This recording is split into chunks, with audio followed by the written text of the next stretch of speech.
A federal judge ruled that the Selective Service System's men-only registration is unconstitutional, rejecting the reasoning of a 1981 Supreme Court decision opting for the recent women's rights rationale of Justice Ruth Bader Ginsburg and the contemporary court.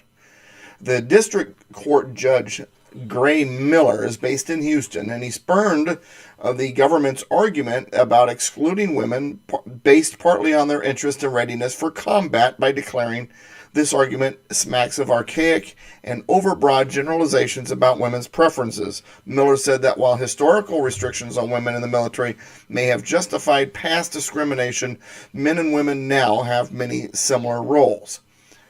All right, let's talk about the constitutionality and all this.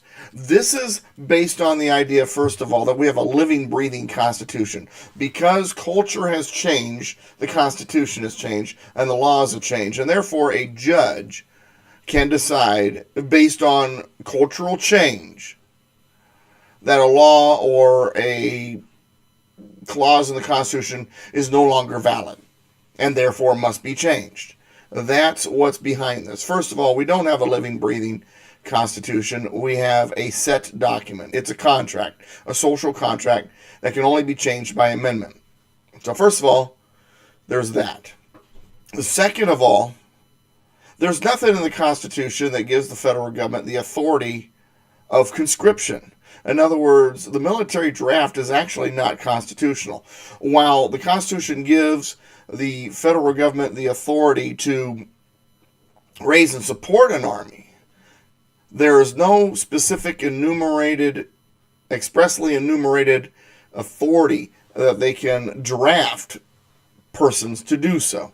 Now, that said, there are some arguments that in time of war, a draft is necessary and proper, and therefore in alignment with the clause of raising and maintaining an army, because it's necessary and proper to do so during time of war to draft, that makes the draft constitutional, at least during a time of war. That may or may not, be so. I'll leave that for the scholars to argue another day. But in a peacetime, the selective service and all that, I don't believe it's constitutional. Now, that said, one of my arguments has been that when it comes to the military, and this is personal preference now, that it is not wise for the United States to put women into combat roles. Not because women are not capable, or I don't believe that there are women that shouldn't be able to have that opportunity, but because of men. On the battlefield, hesitation kills. On the battlefield, making emotional decisions kills. Men have an inner instinct to protect the opposite sex. It is their instinct to go above and beyond to protect the opposite sex. So if we have a terrorist, grabs the female member of the group and starts torturing her in front of the men, suddenly their decisions are different than had it been a man being tortured in front of them. So there's also that. Now, get back to whether or not a draft is constitutional.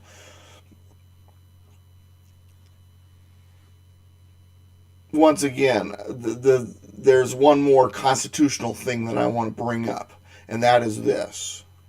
There's also no authority in the Constitution for the judicial branch to strike down law.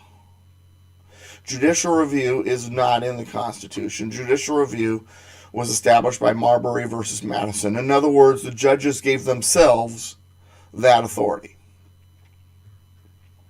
So the very idea that a federal judge is striking down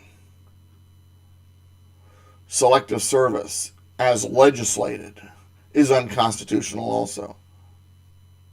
Well, gosh, Doug, aren't the judges the final arbiters of the Constitution? Aren't they the ones supposed to decide what is or isn't constitutional? No. We, the people in the states, are supposed to do that.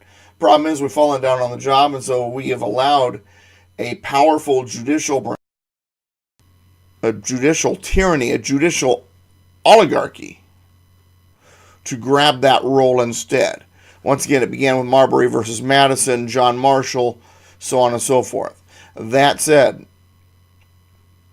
when you look at the three branches of government, the legislative branch actually is supposed to be the strongest of the three. It's supposed to be legislative, executive, judicial. Judicial is supposed to be the weakest. So every time we have this judicial branch, for example, dictating to the president, there's no enforcement arm of the judicial branch. What are they going to do to stop the president? There's no authority for them to strike down executive orders.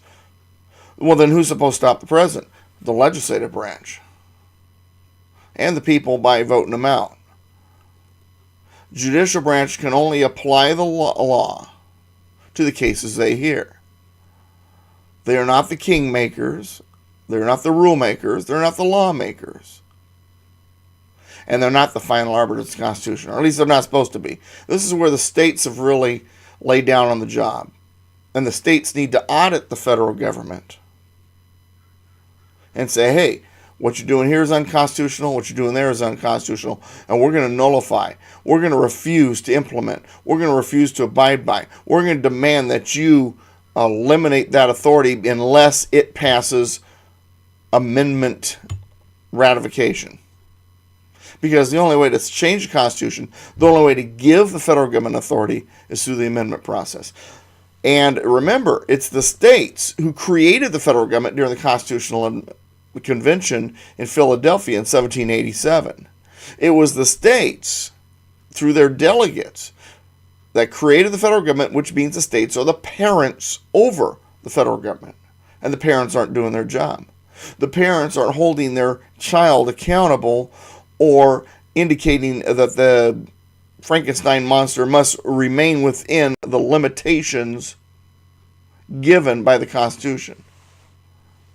So until we get our states back into the game, and we have a dual constituency where the states and the people, the voice together, that dual constituency is ruling over the federal government. The federal government is serving the people in the states. Until we get back to that, we're going to continue to have these difficulties. Thanks. I'm Douglas V. Gibbs. Don't forget, I have books out there. Go to douglasvgibbs.com/books.php. I would love for you to purchase one. Also, don't forget that I'm also on the radio. Go to douglasvgibbs.com and hit the radio link to find out what station I'm on. As of the time of the making of this video, I'm on Saturdays on KMET 1490 AM, and in June I'm going to start on Red State Radio with my good friend G.R. Mobley. So check that out also. Until then, stay constitutional.